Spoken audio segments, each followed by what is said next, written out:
Muchas gracias.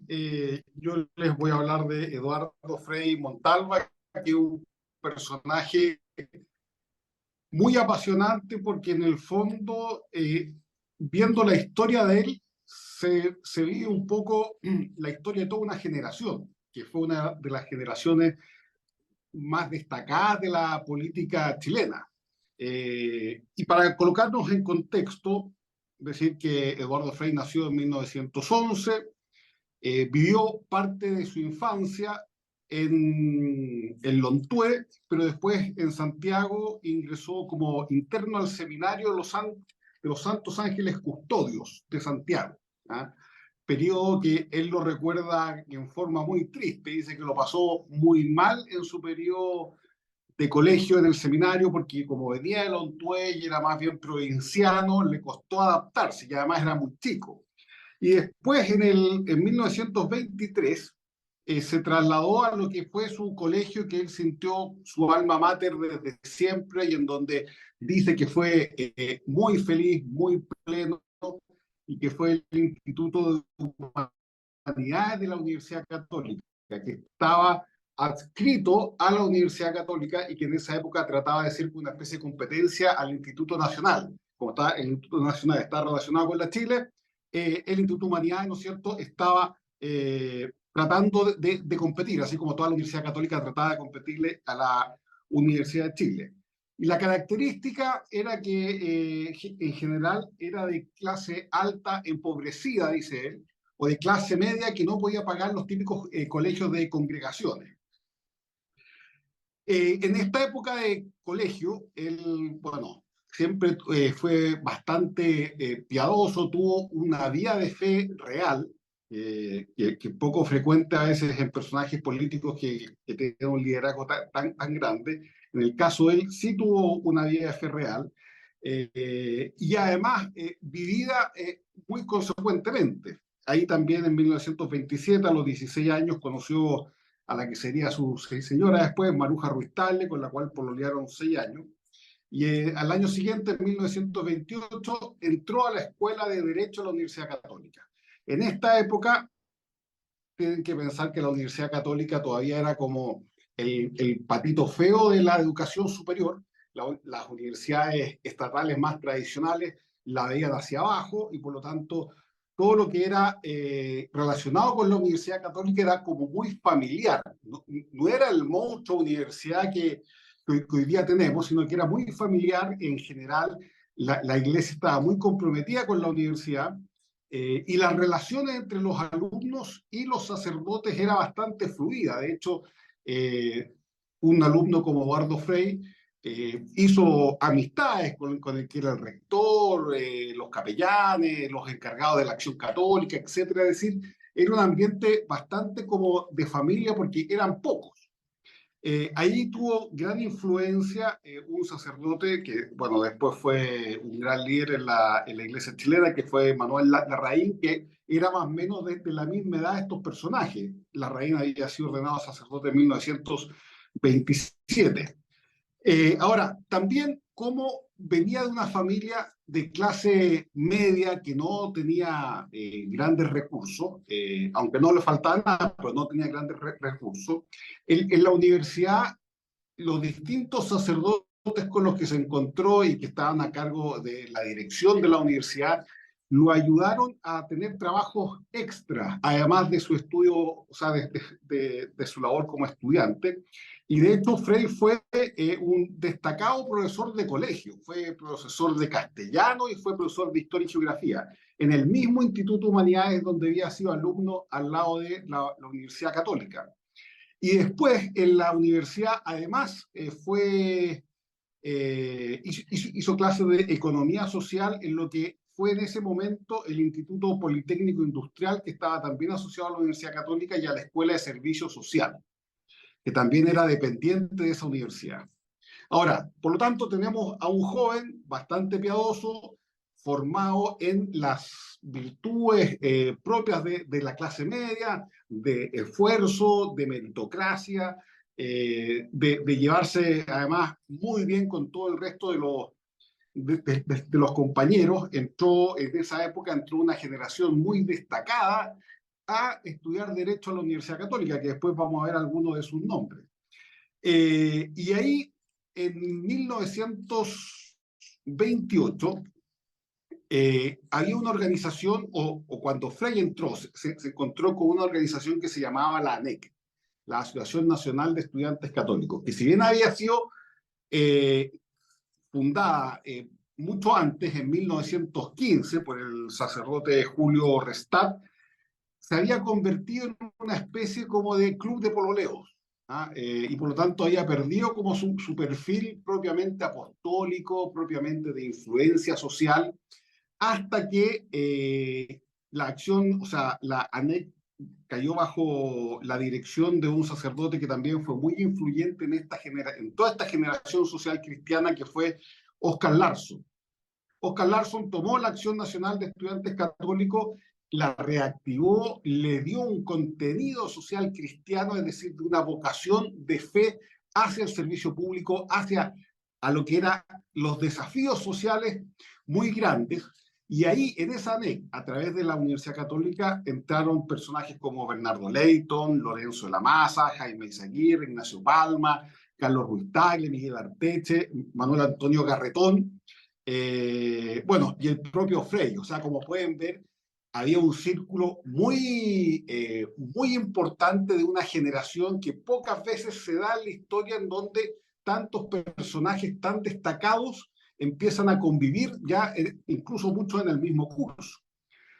Y después, en este reactivar de la Asociación Nacional de Estudiantes Católicos, se empezó a publicar la revista de Estudiantes Católicos en 1930, que después pasó a llamarse la revista de Extensión Cultural. ¿Y quiénes escribían ahí? Bueno, Jaime Izaguirre, Eduardo Cruzcoque, Ignacio Mata, Julio Filippi, el propio Eduardo Frey, Fidel Araneda, Manuel Larraín, Francisco Vives, Oscar Larzo, es decir, nombres que hoy día a uno le parecen como verdaderos portentos de todo lo que fue el mundo social cristiano, pero en esa época todavía eran todos jóvenes, incluso los sacerdotes que estaban ahí eran muy pares de los jóvenes que estaban en la Universidad Católica. Y esto coincide también, este periodo, con la publicación de la encíclica Quadragésimo Anno de Papa Pío XI, y que fue recibida con mucho entusiasmo por estos sacerdotes jóvenes que estaban a cargo de la ANEC. Y sin embargo fue recibida con cierta frialdad por parte de lo que eran los conservadores más tradicionales, conservadores tanto en la propia iglesia como en el Partido Conservador. De hecho, tomó mucho tiempo o muchas disputas que la encíclica se publicara en el Diario Ilustrado, por ejemplo, que era el diario propiamente del Partido Conservador, y se publicó primero en la revista de la ANEC. De ahí empieza quizás una división que en esta época no se ve tan clara, pero que es la que va a estallar en definitiva, que es una especie entre nuevos católicos y antiguos católicos, que no solamente dividió la política, sino que además dividió a la iglesia. La iglesia también se dividió, ¿no es cierto?, entre católicos como más de avanzada, entre comillas, y otros que eran más tradicionales. Y ahí hay que ver también que la primera participación política de Eduardo Frei se da también en esta época. Hay que recordar que en 1931 cayó Carlos Ibáñez del Campo, y vinieron las elecciones presidenciales donde la ANEC y Eduardo Frei también hicieron campaña por el que sería el presidente Montero, que duró 6 meses en el cargo nomás, que era un radical, pero que era un tipo, un abogado muy serio, y esa fue su primera experiencia política.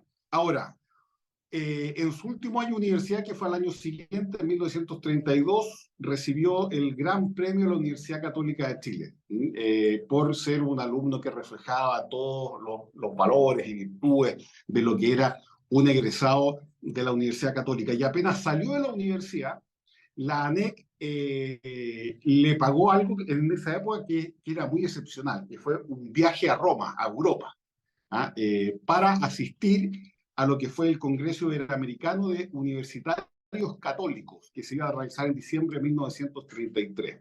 Y eso fue muy gravitante para él.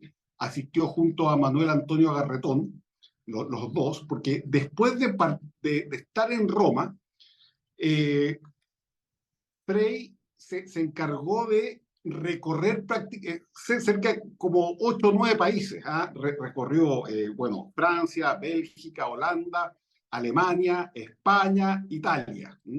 Y en algunos lugares más de una ciudad.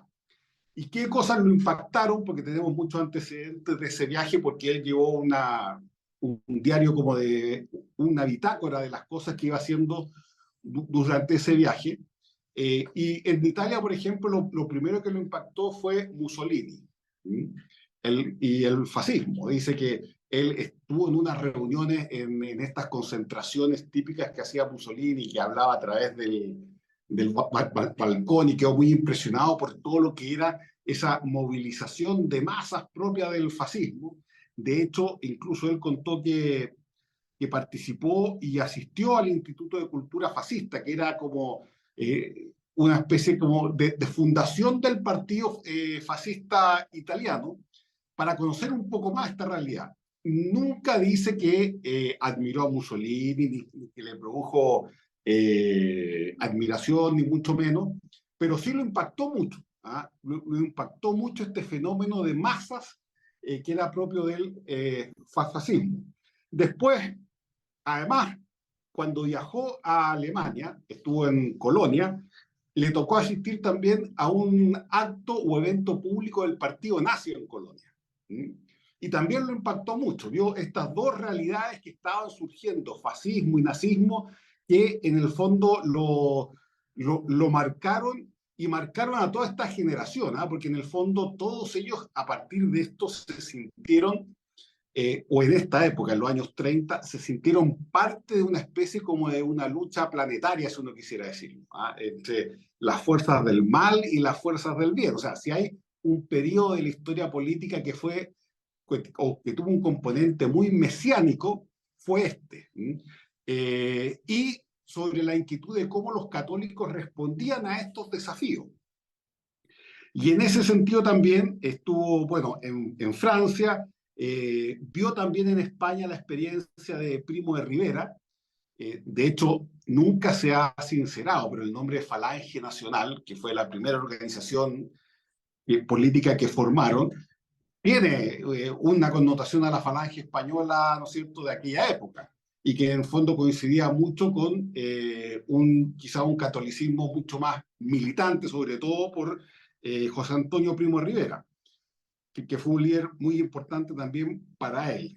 Y regresó a Chile 6 meses después, en el año 1934, muy imbuido de lo que había sido esta experiencia. Y esta experiencia en el fondo que mostraba desafíos y que había que tomar posturas. O sea, los católicos ya no podían dedicarse exclusivamente a una vida de piedad personal, a una vida de... Ahí se escucha bien, ¿o no? Sí, ya. A ver, lo voy a colocar un poco más.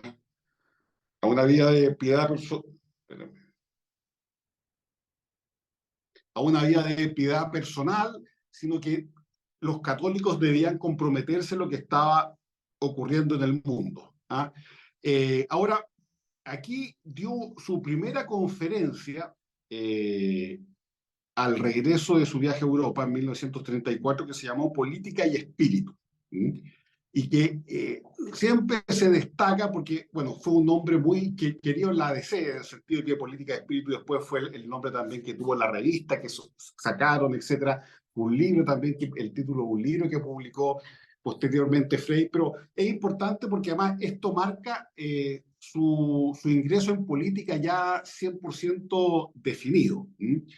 En política, sin embargo, estoy hablando como interés en la cosa pública, todavía no en la política militante, porque en esta época también ocurre otro hecho importante, y que es que en 1933, a instancias también de la Iglesia, estos jóvenes que eran muy capaces, muy líderes, que se estaban formando en la ANEC, fueron como un poco pastoreados por las autoridades de la Iglesia para que ingresaran al Partido Conservador y que formaran parte de la juventud conservadora, que está un poco de capa caída. Y aquí una primera como división entre los dirigentes de la ANEC, porque hubo un grupo que participó en política, en donde, bueno, estuvo Leyton, estuvo el mismo Frey, pero hubo otro grupo que no quiso participar en política y que en el fondo se dedicó a la academia o a un social cristianismo más intelectual, que fue el caso de Jaime Izaguirre, Armando Roa, Julio Filippi, entre otros. Eh, y en el caso de Frey, este sí ingresó a la Juventud Conservadora, pero ingresaron, ¿no es cierto?, no perteneciendo plenamente al partido, sino que manteniendo su independencia a través de la Falange Nacional, y ahí publicaron una revista que es muy importante, y si pueden revisarla, lo van a pasar muy bien, que se llama la revista Lircay. La revista Lircay fue el primer medio de comunicación oficial de estos jóvenes falangistas social cristianos y por supuesto que Frey fue uno de los que escribió en forma asidua en la revista Lircay. Y en esta época ellos también estaban muy compenetrados de lo que era la tradición política portaliana. De hecho, si uno ve la revista Lircay y ve los discursos o las columnas de Eduardo Frei, son todos muy admiradores de lo que fue Portales, y a la revista le colocan Lircay porque esa fue la batalla en la cual los conservadores triunfaron por sobre los liberales y volvieron a darle estabilidad a Chile. ¿Y por qué es importante destacar esto? Porque Frei y en general los socialcristianos se sentían con el mismo desafío que vivió Portales, es decir, un país que estaba viviendo en un caos político. Tienen que recordar que desde 1924 hasta 1933 se produjo un periodo de crisis, tanto de legitimidad como de democracia, de valores republicanos, de participación del ejército. Es decir, estábamos en un periodo claramente que no era el institucional propio para el desarrollo. Y ellos tenían que inventar, ¿no es cierto?, o se sentían con la necesidad de consolidar un sistema político y social que le diera estabilidad a Chile por los próximos 40 años, que fue la función que tuvo Portales en su época, y por ello eso se sentían tan portalianos en un primer momento. Y en este contexto es que, a diferencia de otros dirigentes de la ANEC que formaban parte de la Falange Nacional, que tenían más recursos, más redes, etcétera, Frey tenía que trabajar, más todavía porque se quería casarse, se casó muy joven, apenas saliendo de la universidad, y consiguió trabajo, y como ya no le alcanzaban los recursos simplemente haciendo clases, consiguió, le ofrecieron ser director del diario El Tarapacá, que fue su primer trabajo como oficial, a tiempo completo, un trabajo de periodista.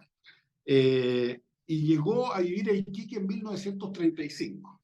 Él dice que fue exclusivamente por una oportunidad laboral y porque le gustaba el periodismo, pero en realidad también fue porque estaba preparando las elecciones. Él se presentó después de candidato en Iquique, y una buena forma de iniciar una carrera política en una zona era ser director del único diario prácticamente que se leía en ese momento, el Tarapacá. Y por eso es que al año 1937 los primeros falangistas se presentaron a la elección de diputados, y entre ellos Frey, que se presentó de candidato a diputado por Iquique. Y aquí hay un tema que no es menor, ¿eh? Frey fue 3 veces candidato a diputado y las 3 veces perdió. A diferencia de los otros dirigentes falangistas, por ejemplo Garretón o Leighton, ganaron sus elecciones. Por lo tanto, hasta ese momento Frey no era el líder indiscutido de los jóvenes socialcristianos. Era más bien Leighton, era más bien también Tomic en esa época, que ya empezaba a aparecer, era Garretón. Él estaba como en un segundo plano porque nunca pudo ganar una de las elecciones en las cuales se presentó. Sin embargo, el no haber ganado elecciones le permitió ser un poco más intelectual que el resto de los otros falangistas, y una pasión de Frey siempre fue escribir. Y en 1937 publicó su primer libro, que se llamó Chile Desconocido. Ahora, Frey publicó varios libros en vida, unos mejores que otros, ninguno una obra de arte, ni mucho menos, porque eran escritos más bien de contingencia, eran más bien escritos de pelea, y por lo tanto de un político que estaba activo más que de un intelectual propiamente tal. Sin embargo, uno sí puede decir que Frei debe haber sido en los presidentes de la historia de Chile uno de los más intelectuales, o sea, el con más vuelo intelectual, quizás incluso, de todos los presidentes que ha tenido la historia de Chile, haya sido Eduardo Frei, porque fue el que más leyó en su época, fue el que más escribió, fue el que más tomó posturas y por lo tanto tuvo un prestigio en esa época que era muy raro en el sentido de ser un hombre de acción, pero también un hombre de teoría.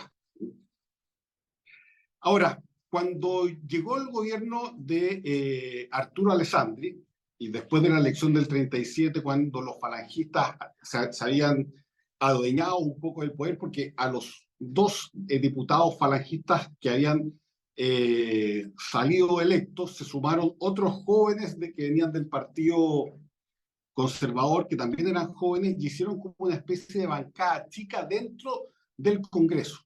Fueron 7 diputados que fueron configurando lo que fue la falange y empezaron a tener posturas distintas en muchas votaciones con los dirigentes o parlamentarios tradicionales del mismo partido. Por lo tanto, ahí se empezó a configurar una división que se fue haciendo cada vez más latente. Después también, en ese mismo periodo, los falangistas trataron de adueñarse un poco de lo que fue la juventud conservadora, y aquí en otro intento electoral, Frei se postuló como presidente de la Falange Nacional, de la Juventud Conservadora, y también perdió. Fue la cuarta elección que perdió, ganó Ignacio Palma.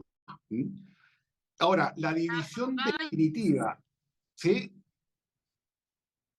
La división definitiva de estos jóvenes social cristianos con el Partido Conservador se dio, sin embargo, en 1938, cuando la derecha, Partido Liberal y Partido Conservador, apoyaron a Gustavo Ross. Gustavo Ross había sido no un empresario, sino que un hombre de las finanzas que había hecho una gran fortuna en Europa, era un tipo muy hábil con los números, y fue una especie de vigi de la época, porque a toda la crisis económica que había vivido Chile después de los años 30, o en la primera década, o sea, los primeros años de los 30, el que logró ordenar las finanzas públicas y dio estabilidad económica al país fue precisamente la gestión de Gustavo Ross como ministro de Hacienda.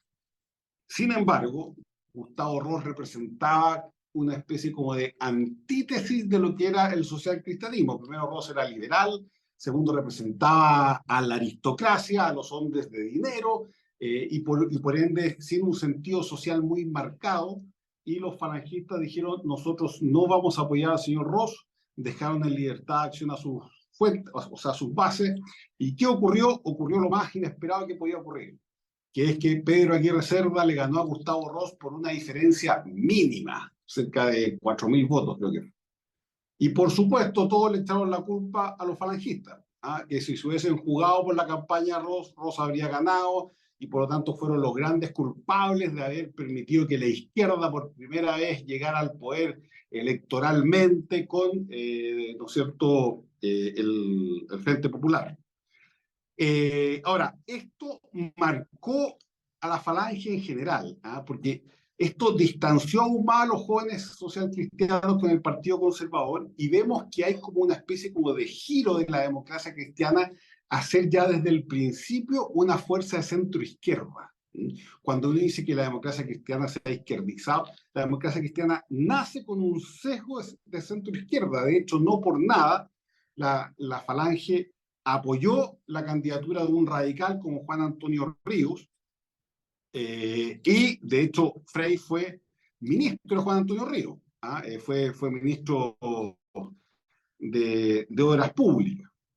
Ahora, en esto también, además de ir configurando una representación política a través de una bancada de diputados, a través de de elecciones de regidores en esa época, empezaron a crear también una especie como de circuito intelectual e ideológico propio de esta tendencia social cristiana. Y de ahí, por ejemplo, crearon la editorial Pacífico, que quizás muchos de ustedes se acuerdan, donde en el fondo era la editorial de la democracia cristiana y que se utilizaba como centro de reuniones también de estos jóvenes falangistas.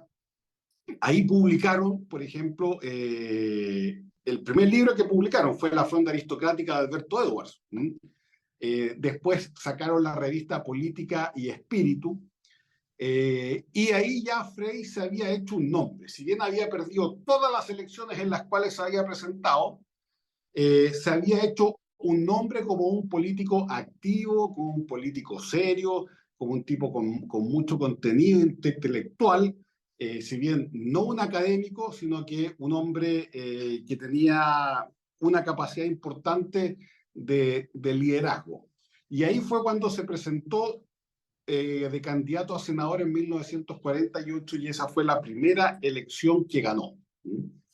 Y de ahí fue configurando un liderazgo mucho más grande que la Falange. De hecho, en algún momento eh, el, el senador Durán dijo que Frey era como un sauce en un macetero, porque era un dirigente mucho más grande que el partido que lo cobijaba, que era la Falange, y por lo tanto iba a estar condenado a quedarse en el 2 o 3% en el cual vivieron las primeras elecciones los falangistas. Sin embargo, tuvieron este tema como de medio mesiánico, de camino propio, que al final terminó rindiendo frutos. Y fue Frey el que fue levantando, o gracias al liderazgo de Frey, se fue levantando las votaciones de la democracia cristiana, hasta que en 1964, en la elección de 1964, Frey llega ya a consolidarse como el candidato presidencial con más opciones de enfrentarse a la izquierda en aquella época. Aquí también hay que tener presente algo, que esta época coincide mucho, por supuesto, con la Revolución Cubana, 1959, un viraje de la izquierda chilena, sobre todo el Partido Socialista, a las tesis de la vía armada, y la reacción de Estados Unidos a través de la Alianza para las Américas, que en el fondo trataba de establecer reformas en la dirección del social cristianismo, destinadas a evitar que América Latina se convirtiera en un caldo de cultivo para que surgieran nuevas Cubas.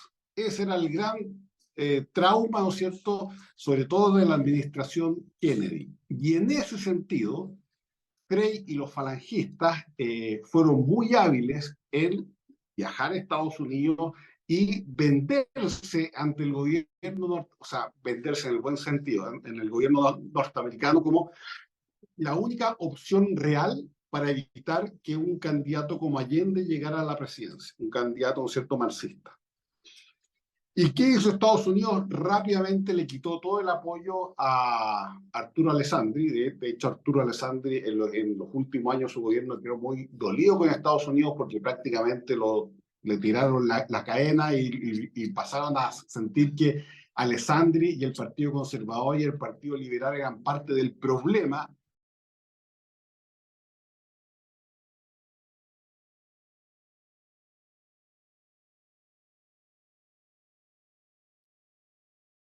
Algo le pasó a Gonzalo, ¿no? Claramente, Claramente algo le pasó. Y sabrá cuando que se dé cuenta que no va a ser de inmediato, se va a conectar de nuevo. Sí, tenía como que la voz se iba y venía. tú tienes el teléfono, Jimena. Vaya, no sé, espérame, déjame buscarlo.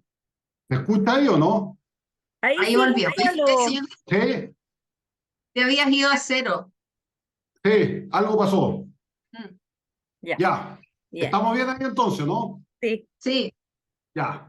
Entonces íbamos en que el social cristianismo se vendieron muy bien ante Estados Unidos y de hecho Estados Unidos apoyó con recursos a la democracia cristiana en forma muy importante para la campaña presidencial de 1964. ¿Ah? Ahí la democracia cristiana fueron muy hábiles en recibir importantes recursos de varios lados. Los dos principales fueron a través del Departamento de Estado por Estados Unidos, pero también a través de la democracia cristiana italiana, que sintió que la experiencia de la democracia cristiana chilena era realmente una novedad. Piensen que Frei fue el primer presidente demócrata cristiano del mundo, ¿ah? Y por lo tanto tuvo un impacto importante, y un triunfo en Chile podía ser visto también para Europa como un camino de esperanza para enfrentar al marxismo, y por eso sumó muchos apoyos. De hecho, una de las grandes críticas que tuvo Salvador Allende para con Frei fue que sintieron que le habían robado la elección a la izquierda, que Allende estaba convencido de que iba a ganar la elección del 64 y que si no hubiese sido por los recursos que invirtió Estados Unidos y la democracia cristiana italiana, habría ganado. ¿Ah? Y por lo tanto, ahí las relaciones quedaron medias rotas. En algún momento, Allende y Frei fueron no amigos íntimos, pero sí tenían una buena relación y se llevaban humanamente bien. Pero a partir de la elección del 64, esto se quebró por la convicción de Allende de que Frei le había robado la elección por las platas que había recibido, y con cuya plata además había montado una gran campaña del terror en contra de la izquierda chilena. Bueno, estaba, ¿no es cierto?, por lo tanto, planteada el desafío electoral en 1964 a tres bandas: Julio Durán por la derecha, Eduardo Frei por la postura social cristiana, y estaba Salvador Allende por la izquierda. ¿Y qué ocurrió? Bueno, algo que todos ustedes deben conocer también, que se llamó el Naranjazo. El 15 de marzo de 1964 se realizó una elección complementaria en Curicó. Había muerto un diputado que era muy querido en esa zona, socialista, de apellido Naranjo, era profesor de biología, por tanto había sido profesor en todos los liceos y en muchas escuelas rurales, etc. Y la izquierda muy hábilmente llevó de candidato al hijo, que se llamaba igual, ¿ah? Óscar Naranjo, y el hijo se llamaba Óscar Naranjo también. Y con el agravante que Óscar Naranjo hijo, si bien no tenía la llegada y la personalidad del padre, también era buena gente como el padre, y por lo tanto tenía un voto como especie como cautivo. Y ahí, ¿qué ocurrió? La derecha cometió un error gigantesco y trató de presidencializar esa elección complementaria. ¿Ah? Y por lo tanto tomó como un desafío personal o como un adelanto de la próxima elección presidencial el resultado que se iba a obtener en esa elección en Curicó. Partieron todos los parlamentarios conservadores y liberales, ¿no es cierto?, a participar en la elección. Todo se dio con un aire como de que esta es la batalla definitiva. ¿Y qué ocurrió? Ganó el diputado que apoyaba a la izquierda, el candidato Naranjo, y por lo tanto la derecha entró en un pánico gigantesco que al día de hoy, bueno, sí, siempre es difícil juzgar después con la distancia de los años, pero al día de hoy claramente fue una reacción exagerada. Primero porque los votos de Naranjo no eran necesariamente votos todos allendistas, sino que había un voto personal también a la figura del padre de Naranjo, que era bastante transversal. Y segundo, porque también se equivocó la derecha en llevar de candidato a uno que no tenía toda la potencia necesaria, y más todavía en una zona tan agrícola y conservadora como esa. Así que fue un error en la elección de candidatos y en la lectura del resultado que produjo este ataque de histeria, porque eso fue un ataque de histeria de que toda la derecha tenía que apoyar a Frei para evitar que saliera Allende. Y dejaron a Julio Durán votado. Si bien Julio Durán igual llegó con la papeleta, sacó una cantidad mínima de votos, y eso logró que Frei triunfara con el 55,6% de los votos.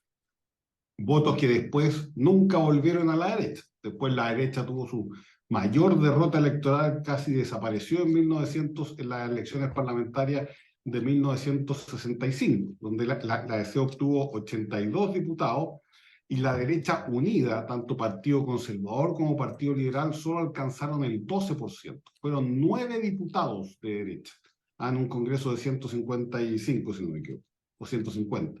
Es decir, quedó reducida a su mínima expresión. Como dice un dicho, los votos que se van no vuelven.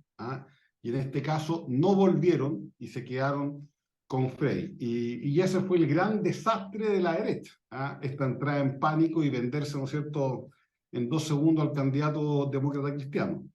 Y fue tanto así que al final terminaron disolviendo el Partido Conservador y el Partido Liberal, y en 1966 se fusionaron y formaron lo que sería el Partido Nacional, que de ahí tuvo como una especie de resurgir. Ahora, ¿qué cosas tenía pensado Frei como presidente?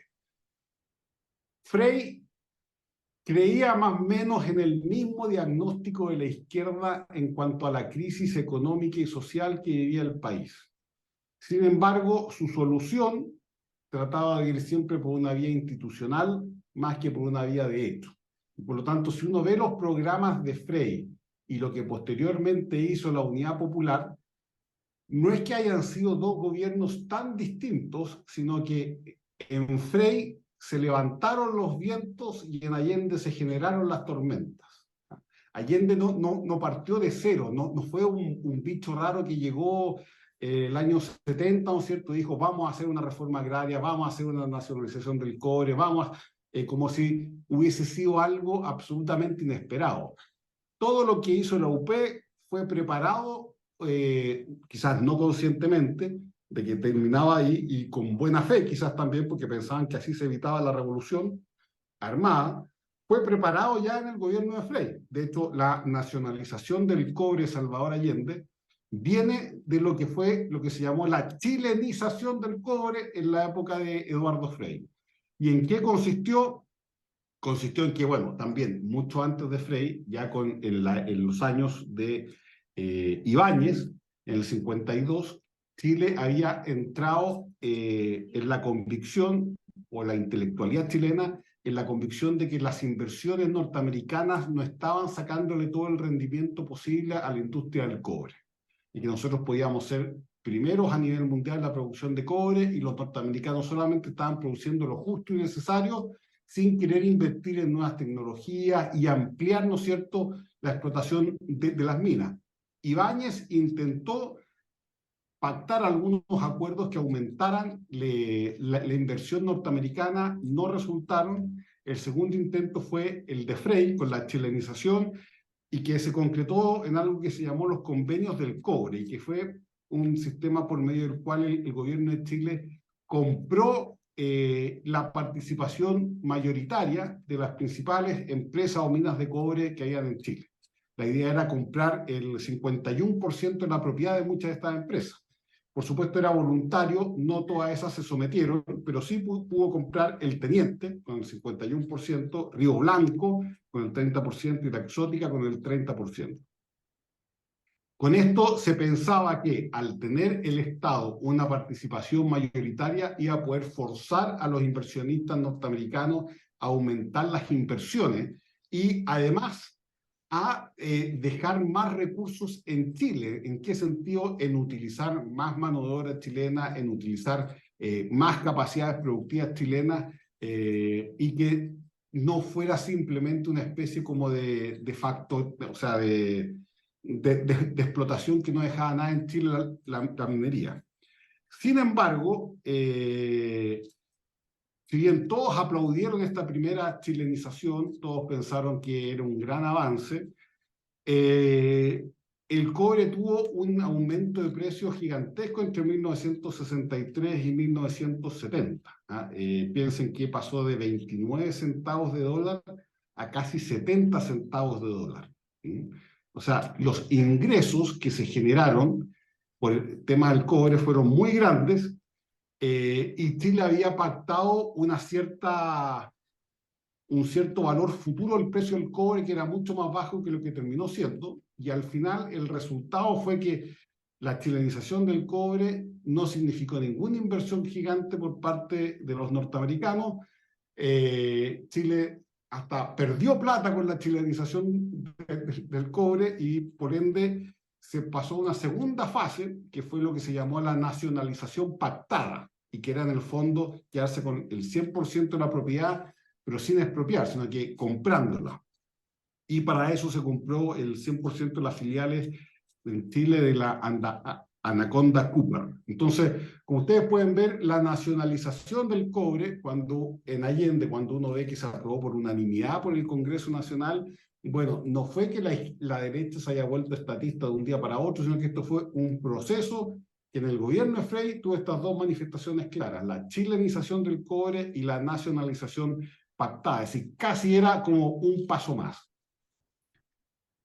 Junto con esto de recuperar las riquezas naturales de Chile y especialmente el cobre, la democracia cristiana, y muy influenciada por la Iglesia, desarrolló también una política que se llamó el Plan de Promoción Popular, que hubo un sacerdote jesuita belga, Beckman, quizá alguno lo ha escuchado, que fue como uno de los grandes impulsores de la promoción popular durante el gobierno de Frei. Ahí en esta época se creó la ley 16.880, que era de las organizaciones comunitarias, y al final del gobierno de Frei habían cerca de 19.000 centros de madres, juntas de vecinos, juntas de adultos mayores, etc. O sea, hubo una especie como de explosión de organizaciones comunitarias que antes no existían, que se llamó de promoción popular. De hecho, se creó el Consejo Nacional de Promoción Popular, que era parte del Ministerio del Interior. Pero, ¿qué ocurrió? Este plan de promoción popular molestó profundamente a la izquierda. ¿Ah? ¿Y por qué molestó tan profundamente a la izquierda? Porque la izquierda sintió que se estaban metiendo con recursos públicos en las poblaciones, en los sectores más marginales, en los sectores rurales, y por lo tanto estaban perdiendo un electorado importante para esa izquierda. Y por lo tanto, con eso, con esa actitud, la que fue posteriormente la Unidad Popular, tienen una frase famosa que en esa época le dijeron al presidente Frei que le iban a negar la sal y el agua. ¿Ah? ¿Y por qué? Porque lo veían como una amenaza gigantesca. O sea, este reformismo progresista podía terminar dejando fuera de la cancha a la izquierda, y por lo tanto la izquierda se fue radicalizando aún más. Es decir, parte del proceso de radicalización de la izquierda viene por este plan de promoción popular por Frei. Y esto empezó a generar también problemas con la derecha en otro sentido, y que fue la profundización de la reforma agraria. Recuerden que la reforma agraria, si bien empezó con Alessandri, la criticaron mucho porque decían que fue una reforma agraria de macetero, decían, que se hizo muy poco y solamente se iban a expropiar aquellos terrenos que estaban sin explotación, previo pago, ¿no es cierto?, de parte importante del precio, etcétera. Pero lo que hizo Frei fue que con la ley 16.640 del año 1967 profundizó la reforma agraria y prometió 100.000 nuevos propietarios. Y este es un dato importante, porque cuando se lanzó la reforma agraria por Frei, la idea de Frei era crear una especie de clase media en el campo, que sirviera, ¿no es cierto?, como de soporte a la democracia cristiana también. Ahora, la gracia es que de los 100.000 nuevos propietarios, ¿cuántos creen ustedes que al final del gobierno de Frei se lograron establecer? Ahí un señor dice 0, efectivamente. Don Jorge Abarzúa dice 0, ¿cierto? Bueno, efectivamente fue 0. No hubo ningún propietario individual después del gobierno de Frei. ¿Por qué? Porque todos quedaron después en la cora y no se hicieron nunca las divisiones individuales de esas propiedades. Ahora, ¿qué ocurrió aquí? Y para que vean el impacto de la reforma agraria, con Jorge Alessandri se expropiaron un poco más de 450 predios con 1 millón de hectáreas más o menos. Con Frey se expropiaron cerca de 1.500 predios con 4 millones de hectáreas. Es decir, se triplicó el tema de la reforma agraria. Incluso Allende, durante el gobierno de Allende, se expropiaron 5 millones, es decir, solamente 1 millón más de lo que hizo la democracia cristiana. Es decir, el gran impulsor de la reforma agraria fue la democracia cristiana, que después, bueno, tuvo su culminación en el gobierno de Allende. Pero como pueden ver también, además de la nacionalización del cobre, Allende venía de este primer inicio de Frey. La reforma agraria de Allende venía de este primer inicio de profundización de Frey. O sea, lo de Allende en muchos aspectos fue una culminación de lo que fue el gobierno de Frey. Lo que pasa es que en esa época también la democracia cristiana tenía esa creencia un poco ingenua de creer que los procesos sociales se pueden controlar una vez que uno los desata, ¿ah? Y por lo tanto que se podía hacer la nacionalización del cobre llegando hasta cierto punto nomás. Se podía hacer la reforma agraria llegando hasta cierto punto nomás, pero lo que mostró la realidad es que cuando uno desata ciertas fuerzas, después no las para más. Y lo que ocurrió fue eso, el gobierno de Allende fue las mismas fuerzas que incubó Eduardo Frei durante su gobierno, pero disparadas, ¿no es cierto?, y potenciadas hasta el infinito. Después, esto generó, por lo tanto, también un rechazo profundo en la derecha, es decir, teníamos a este gobierno demócrata cristiano, ya por convicción propia no quería transar ni con la derecha ni con la izquierda, pero además se sumó que la izquierda veía en el plan de promoción popular una amenaza para la existencia de la izquierda y la derecha veía en la reforma agraria una amenaza a la sobrevivencia de la derecha como sector político y sector social. Es decir, pisó todos los callos el gobierno de Eduardo Frei y esa fue una de las razones por las cuales se fue quedando solo. Y a partir de 1967, porque uno cree que el problema de la democracia chilena y la violencia que se vivió en la UP empezó con la UP, no, empezó con Frei en 1967, cuando se le negó el viaje a Estados Unidos. Para poder viajar a Estados Unidos necesitaba autorización del Senado y el Senado no le dio autorización. Fue un encuentro entre poderes gigantesco y en esa época empezó la violencia. La violencia porque estas fuerzas que se desataron, que creían que se podían controlar, se soltaron al final. Aquí surgió el MIR, el MIR se fundó en 1965, pero sus acciones violentas las inició entre 1967 y 1968. Ahí también la izquierda adoptó formalmente el Partido Socialista la vía armada en los congresos de Chillán y de Linares. Aquí también empezaron las tomas de terreno. En 1967 se produjo quizás la más emblemática, que fue la que se llamó la Avenida de la Victoria.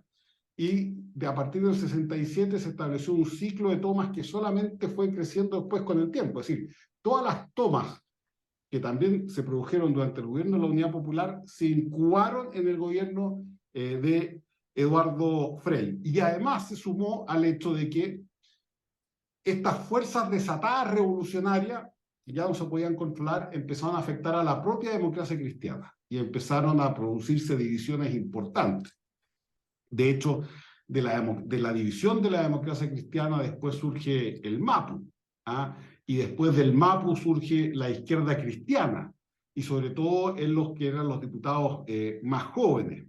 Además, en esa época también, en 1967, se produjo la toma de la Universidad Católica. El Partido Nacional también a partir de 1967 empezó a tomar una postura mucho más de combate en contra del gobierno. Y como les dije, empezó la vía insurreccional del MIR y los congresos de la vía armada por parte del Partido Socialista. Y además a eso hay que sumarle que la Iglesia, no solamente chilena, sino que latinoamericana, se lanzó también al activismo político, y en el año 67 hay un documento que fue como esencial, que se llamó El mensaje de los obispos del tercer mundo, y que en el fondo justificaba, o sea, no justificaba la violencia en la política, pero sí a través de decir que la institucionalidad capitalista ejercía violencia, empezó en la práctica a justificar, ¿no es cierto?, lo que era la toma de postura violenta, mucho más allá de lo que permitían los principios y la doctrina cristiana. En este periodo, por lo tanto, a partir del 67, se produce este verdadero estallido de ataque a la convivencia democrática. La democracia está bajo asedio. Eso no empezó el 70 con Allende, sino que empezó el 67 con Frei. Y una de las manifestaciones quizá más claras fue lo que se llamó la matanza, la Pampa Irigoyen, que fue en Puerto Montt, que fue un hecho como muy central porque a estas tomas se tomó la decisión de enfrentarlas. En Puerto Montt, casi el 30% de la ciudad de Puerto Montt vivía en campamentos tomados. Uno de ellos era Pampa Irigoyen y en el momento en que Edmundo Pérez Zukovich era ministro del Interior, se ordenó el desalojo de lo que era esta toma y, bueno, hay distintas versiones al punto que terminó en una balacera gigantesca, murieron 8 pobladores, cerca de 50 terminaron heridos y se produjo una división ya profunda entre la izquierda y la democracia cristiana que no terminó hasta el asesinato de Pérez Zukovich, porque en el fondo la izquierda, y lo dijo Frey y Elwin también en el funeral de Pérez Zukovich, la izquierda le puso una especie de condena a muerte a Pérez Zukovich después de la matanza de la Pampa Irigoyen, siendo que él no haya tenido responsabilidad directa, y por lo tanto Frey siempre dijo que la izquierda, si bien no había apretado el gatillo, o el Partido Socialista, el Comunista, sí habían colocado todos los incentivos para que ese crimen existiera, y por lo tanto se produjo una división ahí aún mayor. De hecho, se empezó a hacer popular atacar a la democracia, a calificarla de burguesa, a calificarla, ¿no es cierto?, de democracia para unos y no para todos. De hecho, hay una canción de Ángel Parra en aquella época que demuestra un poco el ambiente. Dice la canción en un estribillo, dice: qué linda es la democracia en este hermoso país, qué hermosas son las callampas que se pueden construir. O sea, en el fondo, sí, somos democracia, etcétera, pero aquí los más pobres viven en la miseria. Y por lo tanto, esta democracia es inmoral.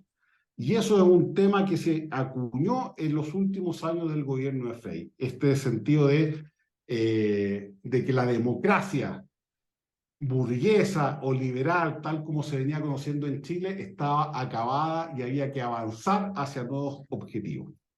Ahora, entregó Frei el gobierno a Salvador Allende. Desde el principio Frei estuvo convencido de que el gobierno Allende iba a terminar mal, porque la izquierda, según Frei, no estaba preparada para gobernar democráticamente, y a pesar de todos los esfuerzos que se hicieron para tratar de limitar la acción de la Unidad Popular a través del Estatuto de Garantía, etcétera, al final los diálogos entre la ADC y la Unidad Popular se hicieron imposibles. Más todavía cuando Frei fue objeto de ataques gigantescos por parte de la Unidad Popular. Frei, de hecho, en la democracia cristiana pasó a ser de los más duros de no conversar con Allende. De hecho, las últimas conversaciones de la democracia cristiana fueron con Elwin, a pesar de que Frei le había dicho que no fuera a hablar con Allende porque no fuera a sacar nada. O sea, las relaciones estaban cortadas absolutamente. Y de hecho, una vez producido el 11 de septiembre del 73, Frei respaldó a las Fuerzas Armadas en un primer momento hasta más o menos 1974. Bueno, y varios también demócratas cristianos participaron en las primeras épocas, o en los primeros años, en el gobierno militar. Hay que decir previamente que Frei se había convertido nuevamente en figura nacional porque el 73, en las parlamentarias del 73, había salido electo con la primera mayoría como senador. Por lo tanto, era un líder que estaba destinado a hacer esta oposición. Bueno, ocurrió el 73. En los primeros tiempos, Eduardo Frei se mantuvo más bien no crítico de lo que fue el gobierno militar, aprovechó de escribir también, escribió, bueno, libros Un Mundo Nuevo en el 73, El Mandato de la Historia y las Exigencias del Porvenir en el 75, América Latina, Opción y Esperanza en el 77, La Futura Institucionalidad de la Paz en Chile en el 77, Mensaje Humanista en el 81, o sea, fue muy activo intelectualmente. Y de hecho, para 1980 fue uno de los líderes de la campaña del rechazo a la nueva constitución. Bueno, que por supuesto perdió y todos saben lo que ocurrió al final, ¿no es cierto?, con esta operación a una hernia del hiato que se llamaba, murió el 22 de enero de 1982, que durante mucho tiempo se había dicho que había sido una especie de magnicidio. Ahí hay que señalar que la biografía más completa escrita de Frey fueron 2 tomos escritos por Cristian Gasmuri, y ya en esa época Gasmuri decía que no existía ningún antecedente que demostrara que hubiese sido asesinado, cosa que después la justicia ratificó 20 años después, ¿ah? Porque efectivamente la tesis del asesinato se da en el contexto de esta teoría como de el envenenamiento, porque cae dentro de la misma categoría de que se acusó que también Pablo Neruda había sido envenenado y se había asesinado, etc. Bueno, pero la justicia ha determinado que eso nunca, que no fue así, pero hasta el día de hoy sigue siendo un tema de mito y va a seguir siendo, yo creo que por mucho tiempo más, un mito histórico que va a estar ahí pendiente. Esa es más o menos la historia de Eduardo Frei. Es un personaje que uno podrá tener muchas críticas con él, pero fue un protagonista de su época, reflejó toda una tendencia y una realidad social en Chile que fue el social cristianismo a través de la democracia cristiana y por lo tanto la clase media chilena. El Partido Demócrata Cristiano debe ser en la historia de Chile, junto con el Partido Radical, de los más exitosos como partidos políticos en la historia del país, ¿ah? Y incluso la democracia cristiana más que el Partido Radical, porque hubo más unidad que el Partido Radical. El Partido Radical, con los 3 presidentes radicales terminaron peleados a muerte con sus partidos. Pedro Aguirre Cerda ya no lo recibía en La Moneda, Juan Antonio Ríos lo echaron del Partido Radical en su momento. O sea, como partido político, la democracia cristiana, que fue principalmente obra de Frei, ha sido de las experiencias políticas más exitosas como partido político, que bueno, como todo partido político tiene su día, nacimiento, madurez, y ahora estamos ya en los finales, en la muerte casi absoluta, ¿no es cierto?, de lo que fue la democracia cristiana en su momento. Eso pues, no sé si me alargué mucho, No, estuvo excelente. Gracias, Gonzalo. pero Muy tengo, interesante. tengo todo el tiempo que quieran para preguntas, dudas, comentarios, así que ningún problema. Ya, Patricio, empecemos con Patricio, que levantó la mano ahí. Hola Gonzalo, muchas gracias. Mira, una consulta. Lo que pasa es que un poco lo quiero trasladar hacia los tiempos actuales, ¿eh? Así que cuidado con la pregunta que te hago. Es que en ese momento el social cristianismo, que parece ser, que pareciera ser que es como la solución para el país, digamos, así. ¿Ah? ¿En qué sentido? De que no está como al centro, no está con la ultra izquierda en el sentido de tener todo un Estado. Tampoco está con la derecha, la derecha antigua, digamos que, era demasiado liberal y qué sé yo, esa parte. ¿Cómo ves al social cristianismo en esta época? ¿Qué, ¿Cómo ves tú la pureza del social cristianismo? Ni siquiera cuestionado ya, porque en ese momento también existía la famosa Guerra Fría y estaban por todo el lugar influyendo por todas partes, en Estados Unidos, rusos, los cubanos, qué sé yo. Entonces, había todo un enredo. Entonces, pero como social cristiano, ¿cómo lo ves en la actualidad algo así? O sea, ya esto es una opinión personal mía nomás. Yo el social cristianismo lo veo casi muerto, ¿ah? Y por varias razones, no solamente políticas. Piensen que en la época de Frei, en los años 30, 40, estamos hablando de una iglesia muy pujante, con mucho prestigio. La iglesia hoy día está en segunda línea. De hecho, ya prácticamente no es sujeto de discusión ni de debate. Ha caído en un desprestigio grande por los últimos, bueno, por todos los temas de pedofilia, etcétera. O sea, ya no tiene el apoyo vital de una iglesia que se movía y que tenía y que influía en la vida de las personas, como era la iglesia en los años 30, 40, 50. Pensé que en la época del Padre Hurtado, en la época de la evangelización jesuita gigantesca en Chile. O sea, ese contexto religioso hoy día no existe, y por lo tanto eso dice mucho también de la capacidad que tenga la democracia cristiana para poder reactivarse. Lo otro también, y que lo hace distinto, bueno, que lo hace distinto hasta hace poco, porque ahora con el tema más, como ha caído la concertación, el tema de pasar casi 20, o sea, casi 30 años en el gobierno, también produce un desgaste grande. Aquí en la época de Frei, la democracia cristiana era el nuevo, era el novato, era el que venía con toda la energía, al que no le podían sacar nada porque nunca había estado todavía en el gobierno y por lo tanto tenía una ilusión y una hoja de vida bien en blanco. Hoy día la democracia cristiana pasó 20 años en el poder y por lo tanto no tiene la misma juventud ni el refresco por ende de lo que fue la democracia cristiana en los años 60. O sea, hoy día replicar una experiencia social cristiana como la de Frei y la democracia cristiana de los años 50 y 60, yo creo que es imposible. Eso fue algo que ya murió y ya no fue. Ahora, que los cristianos no tengan una forma de participación especial en política, puede ser, pero eso va a tomar sus buenos años y décadas quizás en consolidarse. Perfecto. Gonzalo, relacionado con esto, Gonzalo Álvarez pregunta ¿a qué se debe la desaparición o la poca presencia del Partido Radical y de la democracia cristiana hoy en día? Yo creo que en parte ya lo contestaste, pero ¿hay alguna diferencia? ¿Por qué los radicales también cayeron Sí, tanto? a ver, lo que pasa es que ambos cumplieron el mismo rol, que fue ser partidos de centro y tratar de asegurar gobernabilidad. Lo que pasa es que el Partido Radical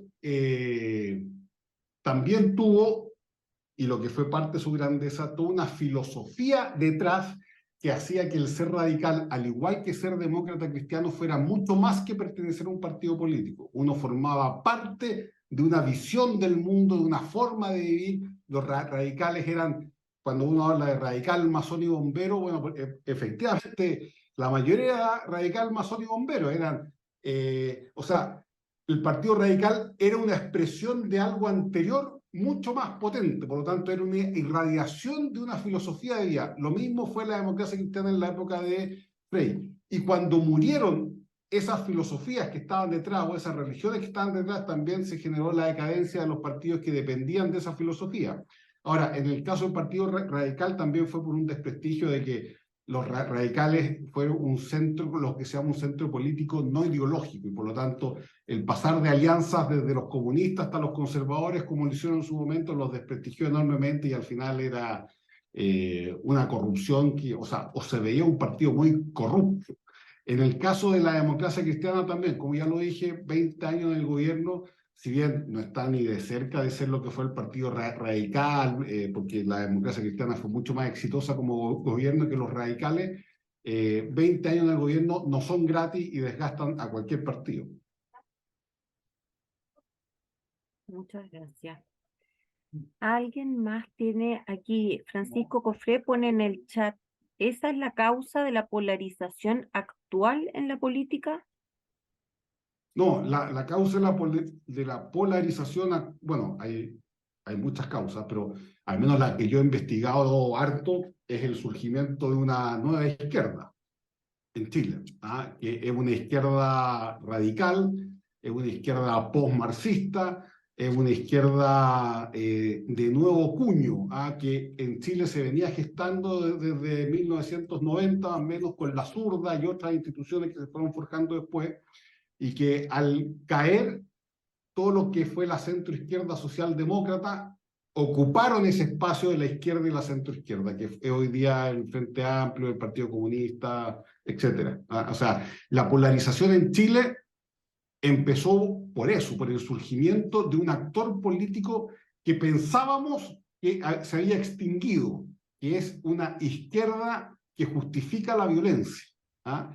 Y que cree que la democracia no es un fin, bueno, nunca un fin, pero que la democracia es una institución que, de imposición de clases, como era la antigua convicción marxista-leninista, ¿no es cierto?, de los años 60, que el Estado en el fondo era el sistema por el cual una clase, la clase de los explotadores, sometía a la clase de los explotados. O sea, todo ese tema surgió nuevamente y surgió, bueno, ya un proceso más complejo, pero sucedió con la caída del muro de Berlín. Hubo muchos intelectuales de izquierda que trataron de buscar nuevas explicaciones o nuevas formas de actuar en política, y ahí surgió el posmarxismo, que ahí podríamos dar una clase gigante también de lo que es el posmarxismo. Aquí José Ruiz pregunta algo bien difícil, pero que en realidad es importante. ¿Por qué la izquierda en Chile es tan fuerte? Eh, Es simple, pero es difícil. bueno, porque a ver, no solamente en Chile, sino que en América Latina en general es fuerte. Y es porque tenemos una sociedad que se forjó también con muchas diferencias sociales, ¿ah? Chile hasta los años 60 era un país no pobre, era miserable casi, ¿ah? Aquí teníamos 20% de analfabetismo, teníamos una muerte ¿cómo se llama esto?, de niños al nacer que era gigantesca, desnutrición gigantesca, teníamos gente que vivía en poblaciones calcayampo, bueno, como decía Ángel Párrago, ¿ah? Qué linda es la democracia en este hermoso país, qué hermosas son las callampas que se pueden construir. O sea, de una realidad social muy marcada, que fue caldo de cultivo importante para que la izquierda pudiese tener un sitial y un lugar importante. Chile pasó de ser una democracia aristocrática en el siglo XIX a ser una democracia de masas en el siglo XX, y ese cambio tan radical no fue acompañado, ¿no es cierto?, de un mayor crecimiento económico, de una mayor incorporación social, etc. Y por eso la izquierda en general siempre ha sido tan fuerte en América Latina, y por eso aquí hemos tenido las guerrillas, aquí hemos tenido los Che Guevara, aquí hemos tenido los Hugo Chávez, porque hay una realidad social que hace que la izquierda sea potente. Mm. Mira, aquí, perdón, que estoy buscando. Rodrigo Ojeda hizo otra pregunta ahora, pero la anterior me parece interesante porque preguntaba por qué el Frente Amplio se identifica con la UP y Allende. Y yo voy a agregarle algo a la pregunta, y es, o sea, ¿qué es lo que tienen realmente en común? Porque de repente uno piensa que los comunistas, no los llamemos clásicos, pero de la época de Allende, no habrían aceptado muchas cosas que propone el Frente Amplio. Tal vez sí, tal vez no, o no les importa, pero yo no me los imagino, no sé, siendo los adalides de la ideología de género, ni ninguna de esas cosas. No sé. ¿Qué es lo que tienen en común? Solo Eh, sería, sería en realidad lo de la violencia, lo del uso de la violencia como camino legítimo. no, lo que pasa es que, bueno, esto puede sonar un poco soberbio lo que voy a decir, pero se sienten identificados con la UP de puros ignorantes que son nomás, porque no conocen lo que fue la UP. ¿Ah? Entonces se han quedado con la imagen mítica de lo que fue Allende, entonces se han inventado un cuento que poco menos que Allende era una cruzada de solidaridad, de humanidad, en que todos corríamos por la pradera de la mano, y por lo tanto ya nadie podía ser más bueno que Allende, y ese mito se lo tragaron ellos. ¿Ah? Y ya han funcionado en ese mito. Por ejemplo, varias veces yo he escuchado a Boric decir que todavía Chile no ha entendido lo profundamente democrático que fue el proyecto de la Unidad Popular. Y el proyecto de la Unidad Popular, en esencia, lo que más fue antidemocrático, fue totalitario. O sea, y no entender esa distinción es porque simplemente no se ha estudiado mucho o no se ha llegado al último análisis, y eso pasa también porque bueno, con el 11 de septiembre y el suicidio de Allende, la figura se convirtió en mito. Y ese mito es lo que sobrevive, y por lo tanto ellos están anclados al mito más que a la realidad de lo que fue la Unidad Popular.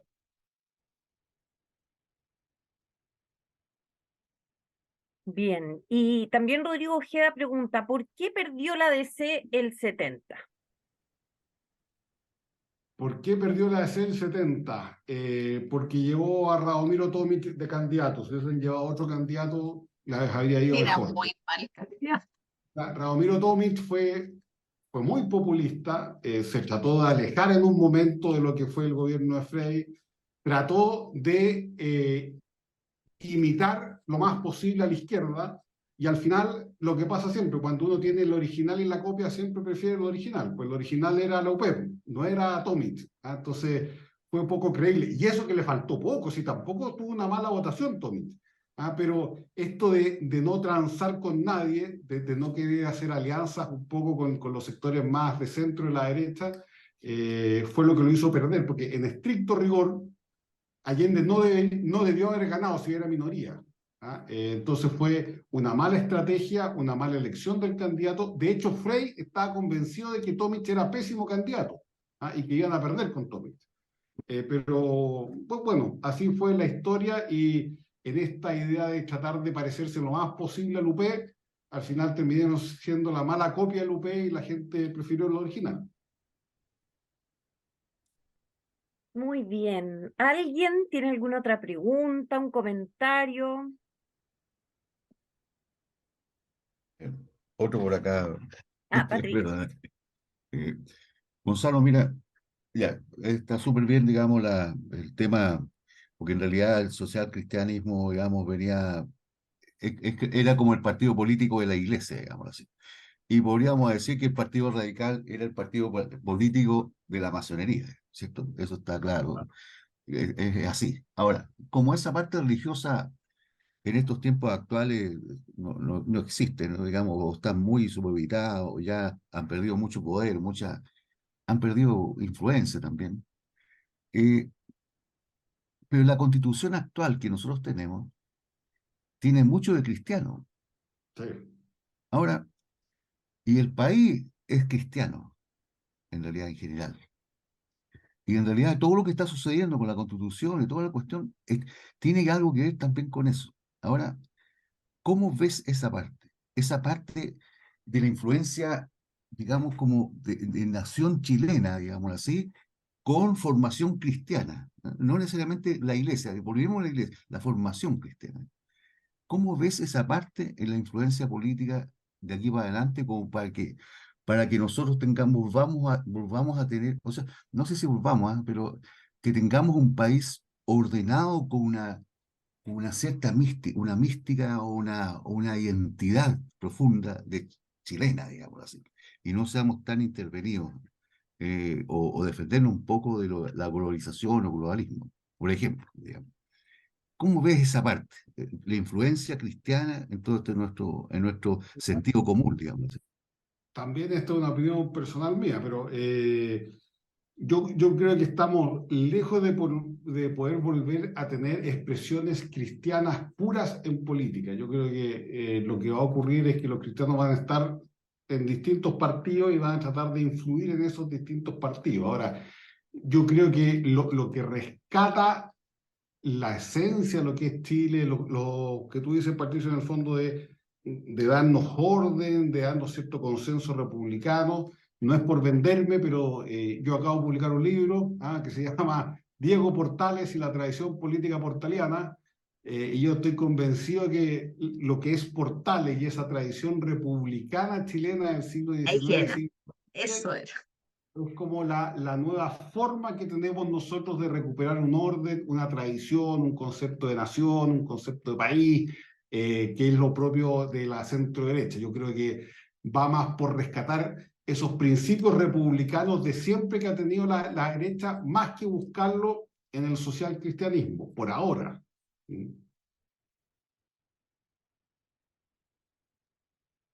Pueden Muy bien. comprarlo en las mejores librerías del país, y en las no tan buenas también lo venden. ¿Cómo se llama? Diego Portales y la tradición política portaliana. Puede comprarlo en Busca Libre también. Y que de hecho lo escribí precisamente para responder a la pregunta tuya, Patricio, que es ¿dónde encontramos esa columna vertebral que ha hecho que nuestro país sea siempre un ejemplo en América Latina, que nos haya dado una institucionalidad clara y que nos haya dado, ¿no es cierto?, una continuidad desde el siglo XIX hasta el día de hoy? ¿Quién lo editó, Gonzalo? La Universidad San Sebastián y el Centro de Estudios Bicentenario. Genial. Ya, muchas gracias. Jimena, vamos a terminar con Jimena. Estás muteada, Jimena. Qué terrible, yo muteada. Ya, a ver, mi pregunta es un poco para salir de todo este paseo que nos dimos por el señor Frei y su aporte a la historia política de nuestro país. La democracia cristiana es humanismo cristiano. La democracia cristiana de él seguía la no violencia activa. Pasó todo lo que pasó, que hemos visto en los últimos 30 años, 25 años, y ahora tenemos a una Jimena Rincón que fue la última desertora de la DC. ¿Cuál es la oferta que hace ella en relación? ¿Qué le queda a ella de lo que originalmente presentaba Frei y qué era lo que hacía que llenara las grandes alamedas, qué sé yo, y que logró en algún momento, ¿cuál es la palabra? Embaucar a tanta gente? No, nada, pues, la democracia cristiana hoy día, ni la Jimena Rincón, ni todos los personajes que están hoy día no tienen absolutamente nada de lo que fue la ADC en los años 50 y 60. No, bueno, por eso está como está. Pero no representan nada, o sea, son puros caciques. No hay ni votos ni tropa ahí en ese centro político. Claro. O sea, no way. Bien. Gracias, Gonzalo. Gracias a todos los que se conectaron hoy día. Estén atentos a las charlas de las próximas semanas y esperamos tener de nuevo a Gonzalo Arenas como profesor porque nos encanta, ¿cierto?